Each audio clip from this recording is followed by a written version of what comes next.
मित्रांनो, कर्जमाफी होणार का? या अर्थसंकल्पीय अधिवेशनामध्ये नेमकं कोणत्या शेतकऱ्यांची कर्जमाफी होऊ शकते? त्याचबरोबर किती हजारांपर्यंत, किती लाखांपर्यंत की सरसकट कर्जमाफी होऊ शकते? कोणत्या बँकांची कर्जमाफी होऊ शकते? त्याविषयीची सविस्तर माहिती आपण या व्हिडिओमध्ये क्लिअर करण्याचा प्रयत्न करणार आहोत. तत्पूर्वी जर चॅनलवर नवीन असाल तर चॅनलला सबस्क्राईब करा आणि जे समोरील बेल आयकॉन बटन आहे ते दाबायला मात्र विसरू नका. तर नमस्कार मित्रांनो, मी राज सुरेजळ, स्वागत आहे कृषीमॅन यूट्यूब चॅनलमध्ये. मित्रांनो, जवळपास उद्या 10 मार्चला अर्थसंकल्पीय अधिवेशनामध्ये राज्याचे अर्थमंत्री तसेच उपमुख्यमंत्री अजितदादा पवार हे राज्याचा अर्थसंकल्प सादर करणार आहेत आणि या अर्थसंकल्पाकडे सर्वच शेतकऱ्यांची एक आस लागून राहिलेली आहे आणि सर्व शेतकऱ्यांचं लक्ष लागून राहिलेलं आहे की या अर्थसंकल्पीय अधिवेशनामध्ये किंवा अर्थसंकल्पामध्ये शेतकऱ्यांची कर्जमाफी होऊ शकते. तर या अर्थसंकल्प जवळपास 11वा अर्थसंकल्प असणार आहे.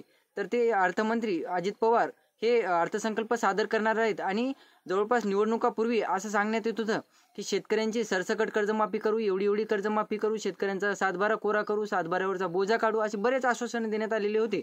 तर या आश्वासनाला लक्षात ठेवून शेतकरी या कर्जमाफीच्या प्रतीक्षेत आहेत.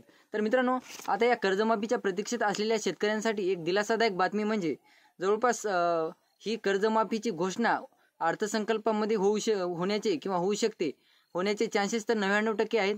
तर जवळपास सध्या बँकांचं शेतकऱ्यांवर म्हणजे आता बघायचं झालं तर एक राऊंड तयार झालेलं आहे. तुम्हाला एक एक्झाम्पल देतो. शेतकऱ्यांवर काय झालेलं आहे, बँकांचं प्रेशर आलेलं आहे शेतकऱ्यांवर आणि शेतकऱ्यांचं प्रेशर गेलेलं आहे सरकारवर. इकडून बँकांचं प्रेशर पण सरकारवरच आलेलं आहे. म्हणजे बँका काय म्हणत आहेत, बाबा आम्ही शेतकऱ्यांना एवढी रक्कम दिलेली आहेत आणि सरकारकडून बँकांची अपेक्षा आहे की सरकारनं कर्जमाफी करायला पाहिजे आणि बँकांकडे त्या सरकारनं त्यांचा निधी द्यायला पाहिजे. तर एक प्रेशर तयार झालेलं आहे, सर्कल तयार झालेलं आहे आणि त्यामध्ये सर्कलमध्ये सरकार दबल्या जात आहे, सरकार या बोजामध्ये दबलेला जात आहे. तर दोन्ही साईडने सरकारवर प्रेशर आल्या कारणास्तव ही कर्जमाफी होण्याचे 99% चान्सेस दिसून आलेले आहेत. तर एक सर्वेनुसार काय झालेलं आहे मित्रांनो, एक सर्वेनुसार जवळपास बँकांचं कर्ज घेण्यामध्ये महाराष्ट्रातील शेतकरी अव्वल आहेत. म्हणजे एक सर्वे करण्यात आलेला आहे आणि सगळ्यात जास्त बँकांचं कर्ज घेण्यामध्ये महाराष्ट्रातले शेतकरी टॉपला ठरलेले आहेत. तर बघायचं झालं मित्रांनो, शेतकऱ्यांवर 7,38,000 कोटी रुपये रक्कम बँकांची शेतकऱ्यांकडे पेंडिंग आहे. म्हणजे जवळपास 7,38,000 कोटी रुपये रक्कम ही बँकांची शेतकऱ्यांकडे पेंडिंग आहे. म्हणजे एकंदरीत बघायचं झालं मित्रांनो, तर एवढी मोठी रक्कम ही बँकांकडून शेतकऱ्यांकडून बँकांना वसूल करायची आहे. तर बघायचं झालं तर 2008ला एकदा पीक कर्ज माफ झालेलं होतं. म्हणजे आपण कालच्या एका व्हिडिओमध्ये आपण माहिती घेतली होती की 2008ला सुद्धा जेव्हा पंतप्रधान मनमोहन सिंग हे पंतप्रधान होते त्या काळात जवळपास कृषी मंत्री शरद पवार होते, तेव्हा पीक कर्ज माफ झालेलं होतं. मित्रांनो लक्षात ठेवा, पीक कर्ज त्यावेळेस माफ झालेलं होतं. 2008ला हे पीक कर्ज माफ झालेलं होतं. त्यानंतर 2018ला आपण कालच्या व्हिडिओमध्ये ही सविस्तर थोडक्यात माहिती घेतलेली होती, परत एकदा सांगतोय. 2018ला जेव्हा देवेंद्र फडणवीस मुख्यमंत्री होते त्यावेळेस सुद्धा पीक कर्जच माफ झालेलं होतं. मित्रांनो, आता तुम्ही इतरत्र कर्ज घेतलेलं असेल बँकांकडून, ते तेव्हा सुद्धा माफ झालेलं नव्हतं, तेव्हा सुद्धा पीक कर्जच माफ झालेलं होतं. तर देवेंद्र फडणवीस मुख्यमंत्री असताना 2017, 18, 19ला तेव्हा सुद्धा पीक कर्ज माफ झालेलं होतं. त्यानंतर जवळपास महात्मा फुले कर्जमुक्ती योजना जवळपास उद्धव ठाकरे यांनी मुख्यमंत्री असताना 2019ला महात्मा फुले कर्जमुक्ती योजना राबवली आणि त्या अंतर्गत सुद्धा पीक कर्जच माफ झालेलं होतं. मित्रांनो, तेव्हा सुद्धा पीक कर्जच माफ झालेलं होतं. म्हणजे एकंदरीत आपण जे 3 टप्पे बघितले शेतकऱ्यांची कर्जमाफीचे, ते 3 टप्प्यामध्ये पीक कर्जच माफ झालेलं आहे, इतर कर्ज शेतकऱ्यांनी घेतलेलं माफ झालेलं नाही, असं एक सर्वेनुसार दिसून आलेलं आहे.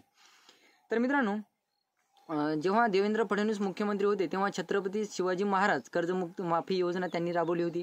त्यानंतर उद्धव बाळासाहेब ठाकरे यांनी मुख्यमंत्री असताना त्यांनी महात्मा फुले कर्जमुक्ती योजना, म्हणजे आता फरक तुम्हाला वारंवार मी व्हिडिओमध्ये फरक सांगत आहे कर्जमाफीमध्ये आणि कर्जमुक्तीमध्ये. कर्जमाफी म्हटलं की एक पर्टिक्युलर आकडा असतो, 2 लाख 3 लाख तेवढीच कर्जमाफी होत असते आणि कर्जमुक्ती म्हणलं की शेतकऱ्यांच्या सातबाऱ्यावर जेवढा बोजा आहे तो सरसकट कर्ज क्लिअर करत असतो, सरकारतर्फे क्लिअर करण्यात येत असते. मित्रांनो, तर पीक कर्ज जवळपास माफ केले होते उद्धव ठाकरे यांनी. त्यानंतर मित्रांनो, आता 10 मार्चला म्हणजे आजच जवळपास हे पीक कर्ज माफ होते की इतर सुद्धा कर्ज शेतकऱ्यांचे माफ होते, याकडे शेतकऱ्यांचं लक्ष लागून राहिलेलं आहे. तर 10 मार्चला राज्याचा अर्थसंकल्प सादर होणार आहे आणि या अर्थसंकल्पात कर्जमाफीची घोषणा होणार आहे, हे तर आपण वारंवार व्हिडिओमध्ये सुद्धा जाणून घेत आहोत. तुम्ही इतरत्र सुद्धा व्हिडिओ बघत असाल, त्या व्हिडिओमध्ये सुद्धा तुम्हाला सांगण्यात येत असेल की या अर्थसंकल्पामध्ये कर्जमाफीची घोषणा होण्याचे चान्सेस 99% आहेत. आणि वारंवार जवळपास विधानसभा निवडणुकीच्या पार्श्वभूमीवर त्यांनी त्यांचं घोषणा केलेल्या होत्या किंवा इकडं महाविकास आघाडी सरकारने सांगितलं होतं की आम्ही कर्जमुक्ती करू, शेतकऱ्यांचं सरसकट कर्ज माफ करू. मुक्ती करू म्हणजे जेवढं तुमचं 10 लाख 8 लाख 7 लाख काय कर्ज असेल तेवढं आम्ही कर्ज माफ करू, मुक्त करू शेतकऱ्यांना, असं महाविकास आघाडी सरकारने सांगितलं होतं. मग त्यांचं जे मॅनिफेस्ट बघितला तर मग इकडं महायुती सरकारने किंवा भाजपा सरकारने सुद्धा शेतकऱ्यांचं कर्ज माफ करू आम्ही असं एक घोषणा केली. आणि जवळपास त्यांनी सुद्धा एक सांगितलं की आम्ही सुद्धा शेतकऱ्यांच्या हितासाठीच हे सरकार ठरणार आहे. दुसऱ्या सरकारकडे लक्ष देऊ नका, दुसऱ्या मंत्रिमंडळाकडे लक्ष देऊ नका, तुम्ही आम्हाला निवडून द्या, आम्ही तुमची सरसकट कर्जमाफी करू वगैरे वगैरे अशा घोषणा देण्यात आलेल्या होत्या. जवळपास मित्रांनो यामध्ये 31,000 कोटीपर्यंतची कर्ज माफ होऊ शकते. आता सरकारच्या आकड्यानुसार जवळपास 31,000 कोटी रुपयांपर्यंत कर्ज माफ होऊ शकते. यामध्ये तुमचं जेवढं कर्ज आहे तुमच्यावर म्हणजे सरसकटचीच अंदाज दिसून येत आहे मित्रांनो. सरसकटमध्येच सर्व शेतकरी बसतील असा अंदाज दिसून येत आहे. एकंदरीत बघायचं झालं तर सरकार 2 ते 3 लाखापर्यंत कर्ज करू शकते. जवळपास सरकार 2 ते 3 लाखापर्यंत कर्ज माफ करू शकते अशी एक न्यूज व्हायरल झालेली आहे मित्रांनो. परंतु 31,000 कोटी रुपयांपर्यंतची कर्जमाफी होऊ शकते. या अनुषंगाने मित्रांनो 2-3 लाखापर्यंत किंवा 5 लाखापर्यंत कर्जमाफी होण्याचे चान्सेस दिसून आलेले आहेत.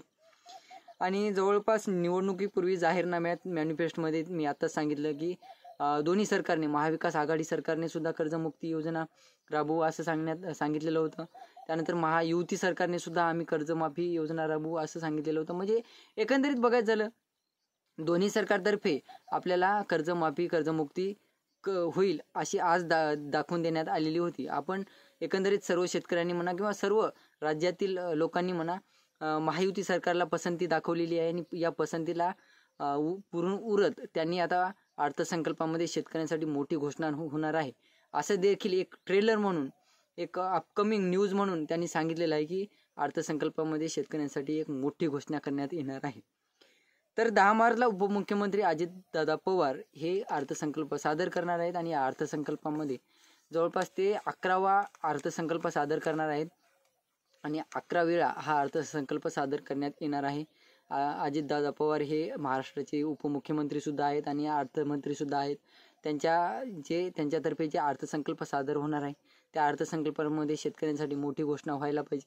शेतकऱ्यांचे जवळपास 3 ते 5 लाखापर्यंत सरसकटची आपण शेतकरी लोक आस धरायची नाही मित्रांनो. कमीत कमी 5 लाखापर्यंत शेतकऱ्यांचं कर्ज माफ व्हायला पाहिजे अशी एक आस धरूता. आणि उद्याच्या ज्या अर्थसंकल्प आहे 10 मार्चचा त्याकडे सर्व शेतकरी लक्ष देऊया आणि अर्थसंकल्पामध्ये मोठी घोषणा काय होते त्याकडे सुद्धा लक्ष देऊया.